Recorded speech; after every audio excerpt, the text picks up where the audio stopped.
যখন কেউ জানতে পারে সে সত্য, তখন সেই সত্যটাকে সত্য বানানোর জন্য তাকে কিন্তু খুব বেশি ব্যাখ্যা দেওয়ার প্রয়োজন হয় না। কিন্তু যখন কেউ বুঝতে পারে সে মিথ্যে বলছে, সেই মিথ্যেটাকে সত্য বানানোর জন্য যে মিথ্যে আরও ৮-১০টা বলতে হয়, সেটা কিন্তু তার চোখে মুখে ঠিক ফুটে ওঠে। হ্যালো এভরিওয়ান, আসসালামু আলাইকুম। Welcome back to my another new blog. This is Shimul from Rajshahi. সবার কী অবস্থা, কেমন আছেন? আই হোপ সবাই ভালো আছেন, সুস্থ আছেন। এখন সকালবেলায় ঘুম থেকে উঠলেই কিন্তু মনে হয় যে হালকা হালকা একটা ঠান্ডা ঠান্ডা ভাব। তো এই বাতাসটা কিন্তু সত্যি খুব ভালো লাগে। তো সকালবেলায় ঘুম থেকে উঠে তারপরে বাসার অনেক কাজ করেছি। তো কাজ করে নেওয়ার পরে এখন হচ্ছে হালকা পাতলা একটু নাস্তার আয়োজন করছি। এইটা হচ্ছে সালমা আপুর সেই মুরগি, যেটা কিনা একদম সেদ্ধ ডিম দিয়ে আমাদেরকে ছাড়ে। তো মাশাল্লাহ, জিনিসটা খুবই উপকার।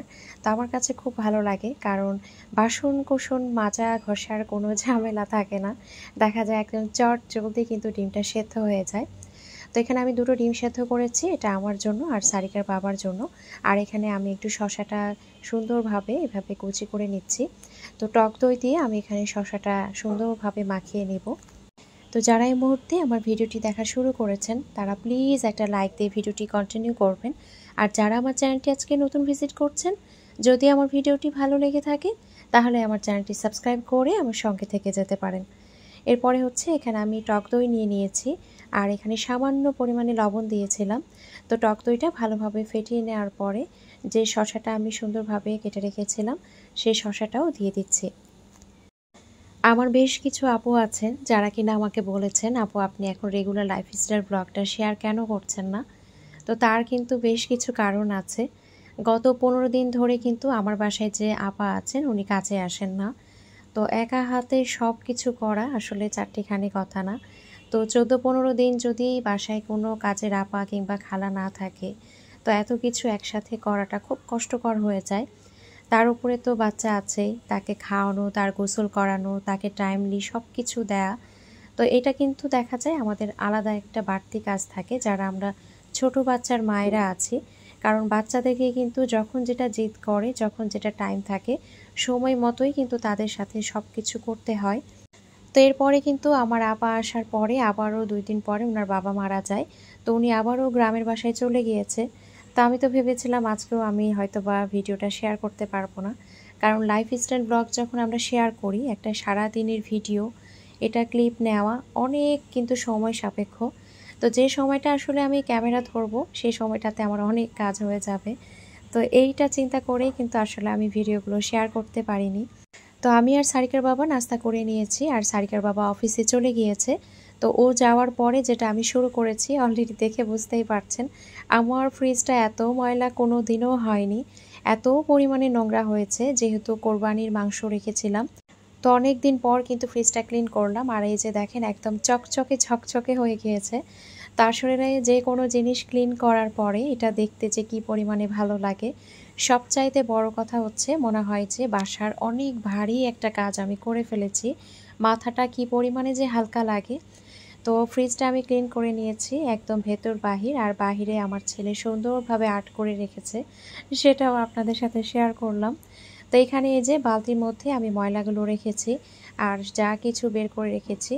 এখন যেগুলো প্রয়োজন সেগুলো ঢুকিয়ে রাখবো, আর যেগুলো অপ্রয়োজনীয় সেগুলো কিন্তু ফেলে দিয়েছি। তো আসলে ক্লিন করার পরে সত্যিই খুব ভালো লাগে দেখতে। আর এইখানে কিছু লইট্টা মাছের শুটকি, সারিকার বাবা অনেক শুটকি নিয়ে এসেছিল। তো আপনাদের সাথে শেয়ার করার জন্য একবার আমি ক্লিপ নিয়েছিলাম। পরে আবার মনে হলো এত শুটকি দেখালে কে কী ভাববে, পরে আর শেয়ার করিনি। তো আমি আমার ভাবিকে দিয়েছি, আম্মাকে দিয়েছি। যেহেতু আমার শ্বশুর বাসায় কেউ শুটকি মাছ খায় না, তো তাদেরকে আসলে দেওয়ার প্রয়োজন হয়নি। তো এখানে আমি সুন্দরভাবে ডিপ ফ্রিজটা ক্লিন করে নিয়েছি, আর অন্য সাইডে ওই ফ্রিজটাও কিন্তু আমি সব কিছু বের করে রেখেছিলাম। তো এটাও সুন্দরভাবে ক্লিন করেছি। তো আমি যেদিনই আসলে ফ্রিজ ক্লিন করি, দেখা যায় একসাথে দুটোই করি, কারণ আমার কাছে মনে হয় যেটা করব একবারে একদম ঝটফট করে ফেলবো। আজকে যদি এই ফ্রিজটা আমি ক্লিন না করতাম, দেখা যেত এটার জন্য আমার রাতে ঘুমই হতো না, যে এই ফ্রিজটা আবার কবে ক্লিন করব। তো শীত আসার আগে আসলে আরও অনেক কাজ আছে এমন, যেগুলো আমাকে এক এক করে গুছিয়ে ফেলতে হবে, কিন্তু আসলে একা হাতে আমার খুব কষ্ট হয়ে যাচ্ছে। তো এরপরে আমি সরাসরি কিচেনে চলে এসেছি। আজকে দুপুরে রান্না করব লাল শাক, আর সেই সাথে হচ্ছে রান্না করব হাঁসের মাংস। হাঁস বলতে বতকের মাংস। আসলে আমি ছোট যে হাঁসটা ওটাকে অনেকে বতকের মাংস বলে। তো আমি এবার দেখা যায় দুটোকেই হাঁস বলি। রাজহাঁসটাকেও হাঁস বলি, আবার যে ছোট হাঁসটা সেটাকেও কিন্তু হাঁস বলি। তো এখানে আমি লবণ দিয়ে শাকটা সেদ্ধ বসিয়ে দিয়েছি, আর অন্য সাইডে এখন আমি এই যে ছোট হাঁসের মাংসটা সেটাও রান্না করে ফেলবো। তো আমাদের বাসায় সবসময় যেটা হয় যে শীত আসার আগেই কিন্তু দেখা যায় আমাদের হাঁসের মাংস খাওয়া হয়ে যায় কয়েকবার, মানে যখন হালকা একটা ঠান্ডা ঠান্ডা ওয়েদার থাকে তখনই। আমি এখানে তেলের মধ্যে দারচিনি দিয়েছি, এলাচ দিয়েছি, তেজপাতা দিয়েছি এবং কয়েকটা রসুনের কোয়া দিয়েছি। কয়েকটা বলতে বেশ পরিমাণেই দিয়েছিলাম। এরপরে আমি এখানে পেঁয়াজ দিয়ে লবণ দিয়ে এটাকে ভেজে নিব। আমার গত ভিডিওটা শেয়ার করার পরে আমার অনেক ভালোবাসার আপুরা আছেন যারা কিনা আমাকে ফোন দিয়েছেন, আপু আপনি বগুড়া এসেছেন কিন্তু কেন জানাননি। আবার দেখা গিয়েছে রংপুর থেকেও আমার একজন প্রিয় আপু ফোন দিয়েছে যে আপু পাশেই তো রংপুর ছিল, আপনি রংপুরে কেন আসলেন না। তো আসলে যাওয়া হোক কিংবা না হোক, এই যে ডেকেছেন এতেই কিন্তু আসলে মনটা শান্তি, এতেই কিন্তু আমার মন ভরে গিয়েছে। তো আসলে অনেক বছর পর বগুড়ায় গিয়েছি, আমি দেখলাম অনেক আপুরাই কিন্তু আসলে বলেছেন আপু আপনি বগুড়ায় এসেছিলেন, আপনি আমাদের বগুড়ার মানুষের এত প্রশংসা করেছেন, অনেক ভালো লেগেছে। তো আসলে যে ভালো তাকে তো ভালো বলতেই হবে। আর আমি বিশ্বাস করি প্রত্যেকটা অঞ্চলে ভালো খারাপ মিলেই কিন্তু মানুষ। এমন না যে একটা এলাকায় সবাই খারাপ, এমন না যে একটা এলাকায় সবাই ভালো। কোনো একদিন কোনো এক আন্টি আমাকে ফোন দিয়ে বলছিল মা কোনো এক সময় আমাদের বরিশালে আসো, মানুষ মনে করে বরিশালের মানুষ মনে হয় অনেক রাগী অনেক খারাপ। তো আমি হাসছিলাম, আমি বললাম না আন্টি, এটা আসলে আমি বিশ্বাস করি না, কারণ আমি এটা বিশ্বাস করি যে আসলে প্রত্যেক অঞ্চলেই ভালো খারাপ মিলেই মানুষ। তো এই যে আন্টি কথাটা বলেছিল এর মধ্যেই কিন্তু প্রকাশ পায় যে আন্টি কতটা আন্তরিক আর কতটা ভালো। তো এখানে হচ্ছে আমি মাংসর মধ্যে কিন্তু কিছু আস্ত রসুন দিয়েছিলাম যেগুলো কিনা আসলে খেতে খুব ভালো লাগে। আর এদিকে শাকটা সেদ্ধ হয়েছে, এটা শুধুমাত্র আমি পেঁয়াজ মরিচ এবং হচ্ছে রসুন কুচি দিয়ে এটাকে তেলে দিয়ে নিব। যখন লকডাউন সময় চলছিল করোনাকালীন সময়ে, তখন কিন্তু দেখা গিয়েছে ঘরে ঘরে সবার রান্নার প্রতি এত বেশি ঝোঁক উঠেছিল, সবাই কিন্তু রান্না শিখতো। তো ওই সময়টাতে দেখা যেত ছোটোখাটো যাই ট্রাই করতাম না কেন ফেসবুকে কিন্তু পোস্ট করতাম। তো একবার আমি মাংস রান্না করার পরে ফেসবুকে পোস্ট দিয়েছিলাম, আর সেখানে বেশ কিছু রসুন ছিল। তা আমার মনে আছে আমার স্কুলের এক বান্ধবী ওখানে কমেন্ট করেছিল, দোস্ত মাংস চায় না ওই রসুনগুলো চাই। তো সত্যি মাংসের মধ্যে এই রসুনগুলো খেতে কিন্তু খুব টেস্ট হয়, খেতে খুব ভালো লাগে। তো এদিকে রান্না বান্না কিন্তু আমার কমপ্লিট, এখানে শাক রান্নাটাও হয়ে গিয়েছে আর এখানে মাংস রান্নাটাও হয়ে গিয়েছে। এখন আমি ভাতটা বসিয়ে দিব। এর পাশাপাশি রান্নাঘরে কিন্তু থালা বাসন ক্লিন করা, রান্নাঘর ক্লিন করা, অনেক কাজ কিন্তু পাশাপাশি করতে হয়েছে। তা আমরা মেয়েরা তো দেখা যায় একটা কাজের পাশাপাশি আরও 10টা কাজ করে ফেলি। তো এই যে মাংস রান্নাটা কিন্তু হয়ে গিয়েছে আর মাংসটাও খেতে ভালো হয়েছিল মাশাল্লাহ। তো আমি এর পাশে হচ্ছে কিছু কাপড় ভিজিয়ে রেখেছিলাম। তো এখানে হচ্ছে আমি রানারগুলো ভিজিয়ে রেখেছিলাম। তো এখানে আমি 2টা রানার ধুয়ে দিয়েছি, একটা আমার ডাইনিং টেবিলের, একটা হচ্ছে আমার যে শু ক্যাবিনেটের উপরে থাকে সেটা। তো এরপরে আমি গোসল করে নিয়েছি, আর গোসল করার পরে একটু কাজ ছিল সেগুলোও করেছি। এরপরে সরাসরি চলে এসেছি কিচেনে আবারও। আজকে অনেক দিন পর কেক বানাবো। আমি সবচাইতে বেশি কেক বানিয়েছিলাম করোনাকালীন সময়ে, এত পরিমাণে কেক বানিয়েছিলাম যেটা বলার বাইরে। একদিনে আমি 3টা 4টাও কেক বানিয়েছি। যদিও কেকের বিজনেস করতাম না, কিন্তু কেক বানাতাম প্লাস হচ্ছে কেক বানিয়ে মানুষকে খাওয়াতামও। মানে আমার খুব ভালো লাগতো তখন কেক বানাতে, কিন্তু এত কেক বানিয়েছি যে এখন আর কেক বানাতে ইচ্ছে করে না। তো আজকে অনেক দিন পর মনে হলো যে আজকে একটা পাউন্ড কেক তৈরি করি। বাসায় ছোট বাচ্চা থাকলে দেখবেন একটু পর পর কিন্তু তারা এটা সেটা খেতে চায়, তারা ভারী খাবার খাবে না কিন্তু তাদের মুখ যেন চলে এইরকম কিছু ছোটোখাটো খাবার কিন্তু তাদের আবদার থাকেই। তো ভাবলাম একটা কেক বানাই, যদি ও খেতে চায় তাহলে একটু বের করে দিব।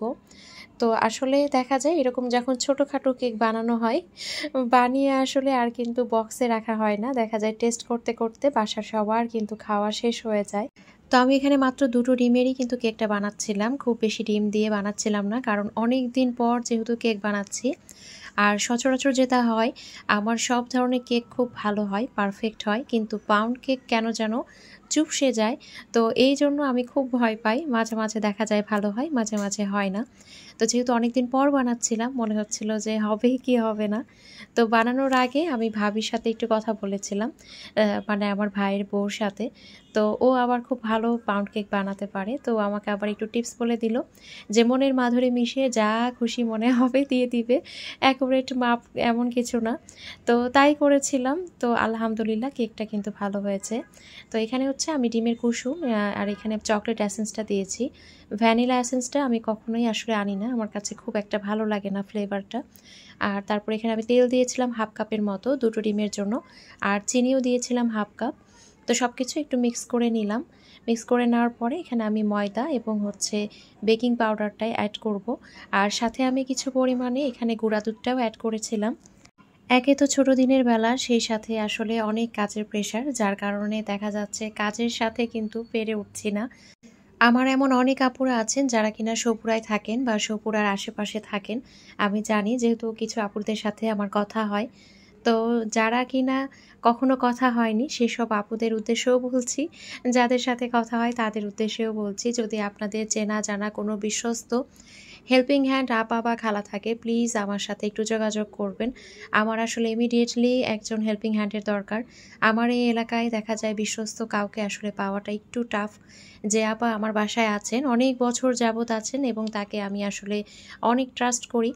আর সত্যি কথা বলতে, যখন দেখবেন যে কেউ অনেক দিন যাবৎ থাকে, তার প্রতি কিন্তু একটা মায়া চলে আসে। তো আমার এত অসুবিধার পরও কিন্তু আমি তাকে রেখেছি, শুধুমাত্র বলতে পারেন যে এই মায়ার কারণে বা এই ভালোবাসার কারণে। কিন্তু এখন আসলে আমি এত বিপদে পড়ে গিয়েছি যে একটা দিন পার করা তো খুব কষ্ট। তো সেখানে এতগুলো দিন, যেহেতু ওনার লাইফে একটা এত বড় বিপদ, উনি বাসায় গিয়েছে, দেখা যাবে আরও 10-12 দিন হয়তো উনি আসবে না। তো আসলে আমি বুঝে উঠতে পারছি না কিভাবে কি করব এই কয়টা দিন। তো এখানে কিছু বেডশিট ধুয়ে দেওয়া হয়েছিল, কাঁথা ধুয়ে দেওয়া হয়েছিল, সেগুলো আমি সুন্দরভাবে ভাঁজ করে নিলাম। আর এই যে রান্নারগুলো ভাঁজ করে নিচ্ছি। তো শীত আসার আগেই চেষ্টা করছি যে কাঁথাগুলো যেন একটু ধুয়ে শুকিয়ে সুন্দরভাবে রেখে দিতে পারি। তা আসলে দেখা যায় শীত আসার আগেও একটা প্রস্তুতি চলে, আবার শীত যখন শেষ হয়ে যায় তখনও কিন্তু একটা নতুন করে প্রস্তুতি চলে আমাদের ঘরে ঘরে। এখানে যে কাটওয়ার্কের রানারটা আছে, এটা আসলে দেখা যায় যদি আয়রন না করতাম, সাইডে যেহেতু কাটওয়ার্ক করা, এটা কিন্তু উঁচু হয়ে থাকে। কিন্তু দেখবেন যে এই রানারগুলো দুই পাশে লেস সিস্টেম থাকে, সেগুলো কিন্তু এই ঝামেলাটা হয় না। সেগুলো জাস্ট আপনি ওয়াশ করেই কিন্তু বিছিয়ে দিতে পারবেন, কারণ দুই পাশে লেস থাকার কারণে একটু ওয়েট থাকে। আর কাটওয়ার্কের রানারগুলো আমি যেটা বুঝতে পারলাম, একটু ওপরের দিকে কিন্তু উঠে উঠে থাকে। তো আসলে জিনিস ব্যবহার করলে কিন্তু এটা সুবিধা অসুবিধাটা বোঝা যায়। তো এরপরে হচ্ছে আমি ডাইনিং টেবিলটাও ক্লিন করে নিব, যেহেতু রানারটা বিছিয়ে দিব। তো দেখেন, আমি কিন্তু কেকটা বসানোর পরে একদম বসে নাই, তার পাশাপাশি কিন্তু অনেকগুলো কাজ আমার হয়ে যাচ্ছে। একদম কেকটা হয়েছে আর আমার কাজও কিন্তু কমপ্লিট হয়েছে আলহামদুলিল্লাহ। কেকটা বসানোর পরে এই যে আমি কাঁথা বেডশিট এগুলো ভাঁজ করেছি, এগুলো আয়রন করেছি, এগুলো মুছেছি, এগুলো সুন্দরভাবে গুছিয়ে নিয়েছি। তো এগুলো করতে করতেই দেখা গিয়েছে আমার কেকটাও কিন্তু হয়ে গিয়েছে মাশাআল্লাহ। যখন বাসার কাজগুলো একটার পর একটা সুন্দরভাবে গুছিয়ে করতে পারি তখন কিন্তু খুব ভালো লাগে। আর যখন জানি যে কাজ করতে হবে কিন্তু সময়ের অভাবে কাজগুলো করতে পারছি না, তখন মনে হয় যে একদম গায়ে জ্বর চলে আসে আর একদম অসুস্থ হয়ে পড়ি। এটা হচ্ছে মানসিক অসুস্থতা। তো আমি জানি আমার মতো এরকম আমার অনেক আপু আছে, যাদের সাথে আমি কথা বলি তাদের অনেকেই এরকম আছে যে কাজ করতে না পারলে আমরা অসুস্থ হয়ে যাই, মনে হয় যে কখন ওই কাজটা করব। তো আমার বাসায় এখনও অনেক এমন কাজ আছে যেগুলো আসলে আমার করতে হবে। আমি আপনাদের সাথে শেয়ার করব। আমার বাসায় একটা নতুন জিনিস ঢুকেছে, তো সেটা যখন আমি গুছাতে পারবো তখন আপনাদের সাথে ইনশাআল্লাহ শেয়ার করব। তো এই টেবিল ক্লথটা এবং ট্রান্সপারেন্ট পেপারটাও কিন্তু আপনারা পাবেন, এটা এখনও অ্যাভেলেবেল আছে আমার কাছে। ব্লকের জিনিসটা একটা সুবিধা হচ্ছে, এটা শেষ হলে আবারও কিন্তু এনে দেওয়া যায়। তো আমার কাজগুলো শেষ করতে করতে এদিকে কেকটাও হয়ে গিয়েছে, আর মাশাআল্লাহ কেকটা অনেক ভালো হয়েছিল, একদমই কিন্তু চুপসে যায়নি, সুন্দর হয়েছিল, একদম পারফেক্ট হয়েছিল। তো এটা আসলে অনেক গরম থাকে উঠাতে গিয়ে, আর আমি পুরনো যে আমার রাইস কুকারের ডিশ, আমি সব সময় এর মধ্যেই কিন্তু দেখা যায় যে পুডিং কিংবা কেকগুলো তৈরি করে থাকি। তো এই যে এখানে কেকটা হয়ে গিয়েছে, আর এই যে আমার বাবাটাও কিন্তু হাজির। আমি সবসময় যেটা করি যে বাটির মধ্যে আমি কেক বানাই, সেটার মধ্যে একটু তেল ব্রাশ করে এই যে নর্মাল যে খাতা কাগজগুলো থাকে, সেই কাগজগুলো সুন্দরভাবে মাপ মতো একদম পেন্সিল দিয়ে দাগ টেনে তারপরে কেটে কিন্তু এভাবে বসিয়ে দিই। এখন তো খুব দ্রুত আমরা কেক বানিয়ে ফেলতে পারি, কিন্তু যখন আমি ছোট ছিলাম আম্মাকে দেখতাম যে আম্মা কিন্তু চামচ দিয়ে ঘুটে ঘুটে সেই ডিম চিনি ফেটাতে ফেটাতে মানে একদম কি একটা অবস্থা, এভাবে কিন্তু কেক বানাতো। আর আম্মাকে দেখতাম যে আম্মা সবসময় একটা ফুড কালার দিত, তার উপরে যে মিশ্রণটা সাধারণ যে সাদামাটা মিশ্রণটা সেটা দিত।